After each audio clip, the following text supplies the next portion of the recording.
Hi, welcome back. You said you wanted to take a closer look at some things on the railroad, so I got really close up, close and personal. This is the oil dock that I 3D printed about 3 or 4 years ago, right about the start of the COVID era. I think that's what everybody's going to call this time over the past few years, is the COVID era, but nonetheless, I'll call it that. It gave me a lot of time sitting around the house and a lot of time with my 3D printer to kind of mess with things, so that's what I've done here. At any rate, this is a book. It's the Steam Service Facilities, the DNRGW at Chama, New Mexico. And specifically, I went after this oil dock right here because I always thought it was kind of cool. Here we go. You can kind of get a look at what the oil dock looked like. It's got gondolas sitting in here, but at one time it had nothing but tank cars. The fillers have been taken away here. I also found a kit instruction hidden away that a friend of mine sent me, and so I used that for a lot of the construction as well. This little guy you'll see quite a bit of, I hope, over the next few episodes. This is from Preston Parker, my buddy in Atlanta. He does a lot of drone photography, but we met in Louisville when we were both there, and we both had layouts. At any rate, everything that you see here on this structure is 3D printed. I went ahead and I printed even the boards in here because they were going to be painted silver and weathered with black paint anyway. Even the toolbox and some of the extra fittings down here. But all the fittings were taken off of that book and off of the plans that I had to make them look essentially like the oil dock. So I'll give you some detail shots here around the layout. The little house, of course, is corrugated metal. And it just 4 or 5 sides glued up together.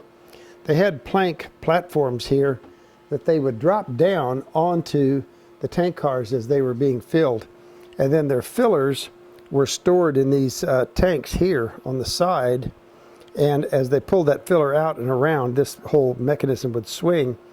It would then have a pipe that hung down. That was a rubber hose that's tucked into these bales here, kind of drains to keep it from dripping all over everywhere. But they would drop that hose down then into the domes to actually do the filling of the tank cars. So I represented those. These are simply HO, turn this guy around. These are HO brake wheels, and I thought they made really good looking valves. All the piping, however, is 3D printed here. But it's a pretty simple structure. The far end, I have a ladder and the upright filler pipe that comes up and supplies all of these filling stations along the way here. Makes a really good spot for spotting my cars because I can spot them to both sides of this rack, both over here as well as along in this track. And then, of course, for weathering, I used a lot of Woodland Scenics ground foams. I also use sand. I love sand because it has a pretty good texture.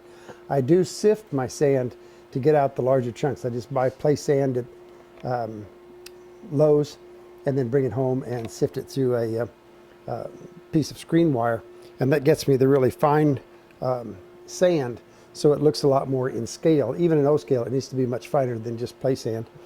And then I came back after I had all that down, and I stained that with some really dark browns, actually blacks that had a really heavy solvent content to it, so it made it more gray. And then it came back with the darker blacks and added those under the filling stations where they actually might have been darker. And the same thing out here on the track to weather that up. And of course, then a lot of black paint washes and whatever along here to weather the structure itself, where they would have walked and worked and leaked and everything else would have gone on. The side shed over here actually came off of an oil dock, I believe, that's made for Walters. But I opened up the front door here and put in some barrels that I 3D printed and painted to make them look like they had oil barrels stored in there. This is named after Laurel Joyner, who was a friend of mine in San Antonio. I used to work on his railroad when I lived down there in San Antonio. And then the inside office, it's lit on the outside here, but it's also lit on the inside. I have an office chair, some other things sitting around, and then I have my truck sitting out here as if he's coming out to pick up some oil, take it, and deliver it. So that's a close-up of the oil dock and what happened there. But this was kind of a fun project. It didn't take more than about a month, I guess, to put together altogether, which seems like a long time, but really it went pretty quickly, I think, for all of the pieces and parts that had to be put together to make it go. My lights, you'll see around the railroad everywhere, these are in 2 pieces, and they're glued together. The wires then are pulled together, and stay tuned to the next episode, and I'll show you and tell you how I get the wiring through this, because I do it after it's glued together and after it's weathered and everything else.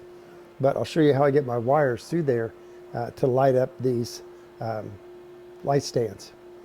At any rate, until we meet again, go out to your railroad room and let your trains put a smile on your face.